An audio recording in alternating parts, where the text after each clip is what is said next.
Proses yang dialami NA. Tim Liputan, Kompas TV. Yang juga jadi sorotan saudara, di tengah kondisi hidup rakyat yang kian berat, publik dihebohkan dengan informasi kenaikan tunjangan anggota DPR. Nilainya fantastis, mulai dari simpang siur besaran tunjangan beras hingga tunjangan rumah yang mencapai puluhan juta rupiah per bulan.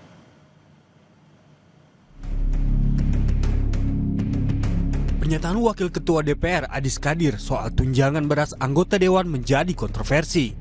Setelah dirinya menyebut nilainya bisa mencapai 12 juta rupiah per bulan, informasi ini membuat publik kaget dan menimbulkan anggapan bahwa anggota DPR menikmati fasilitas yang jauh di atas standar.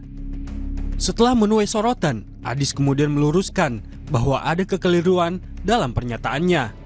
Adis menjelaskan, tunjangan yang diterima anggota DPR sebenarnya hanya sekitar Rp200.000 per bulan dan tidak pernah naik sejak 2010.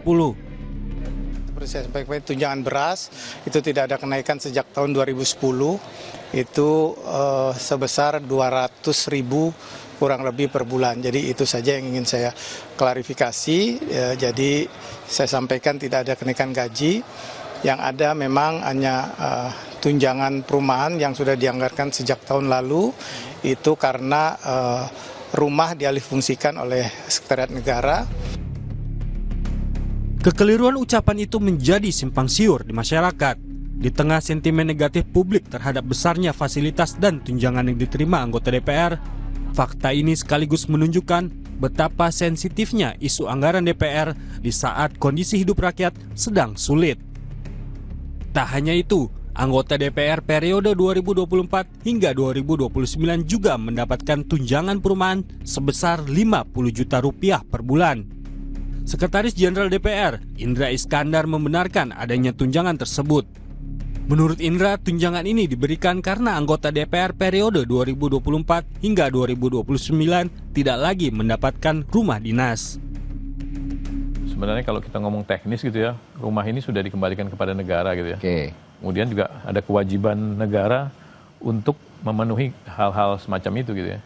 Dan sebenarnya lembaga-lembaga tinggi lain juga semua tunjangan itu ada. Cuma kalau di DPR kan ribut ya. Iya. Lembaga-lembaga lain damai-damai aja sebenarnya. Gitu ya.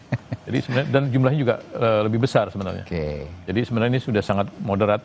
Kalau jadi pertanyaan-pertanyaan yang teknis semacam itu memang ini kan kita secara jujur juga harus katakan bahwa kondisi objektif dalam pengelolaan keuangan tuh antara rumah dengan diberikan dalam bentuk uang memang akuntabilitasnya lebih aman dalam bentuk uang karena pemeliharaan rumah itu besar dan itu berpotensi memang ada fraud dan lain sebagainya. Direktur Kebijakan Publik Chelios menilai kebijakan ini kontradiktif dengan kenyataan hidup sehari-hari rakyat. Di saat banyak warga berjuang untuk memenuhi kebutuhan pokok, anggota DPR justru menikmati fasilitas yang jauh di atas standar. Sekarang itu kelas menengah itu menghabiskan 800 ribuan per bulan, sekitar itu untuk sewa rumah. Dan ini 50 juta. Berapa kali lipat itu. Dan ini mencederai keadilan saya kira dalam kondisi ekonomi hari ini. Itu yang pertama. Yang kedua, kalau boleh usul solusi ke depan yang konstruktif ya. Yang pertama, nggak usah lagi aja tunjang-menunjang ini. Satu gaji saja. Semua tunjangan, gaji pokok itu masuk dalam satu plot. Dan kemudian dikenakan pajak. Dan satu lagi mungkin kenyataan menyakitkan yang juga ingin saya sampaikan ya. Gaji pejabat negara, khususnya anggota Dewan Pak, itu pajaknya ditanggung oleh negara. Betul. Ya, itu Dan yang ini tidak fair. Karyawan swasta itu bayar pajak penghasilan. Dan ini tidak fair. Dan ini bukan dosa sekjen sekarang. Ini dosa lintas generasi. Lintas generasi. Dan Kementerian Keuangan harusnya tahu itu. Dan ini harus kita perbaiki. Ini sangat-sangat tidak adil. Kehebohan tunjangan ini pada akhirnya menunjukkan besarnya jurang antara kehidupan rakyat dan fasilitas yang dinikmati anggota DPR. Sementara itu publik berharap anggota DPR lebih bijak menyikapi fasilitas yang mereka terima dan mengutamakan kebijakan yang benar-benar membantu rakyat. Tim Liputan, Kompas TV.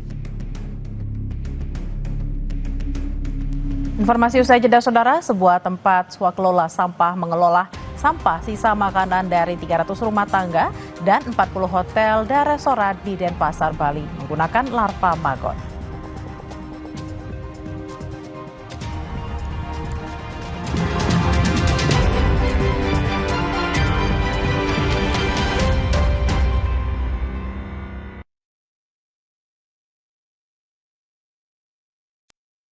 Aku FIFA melewati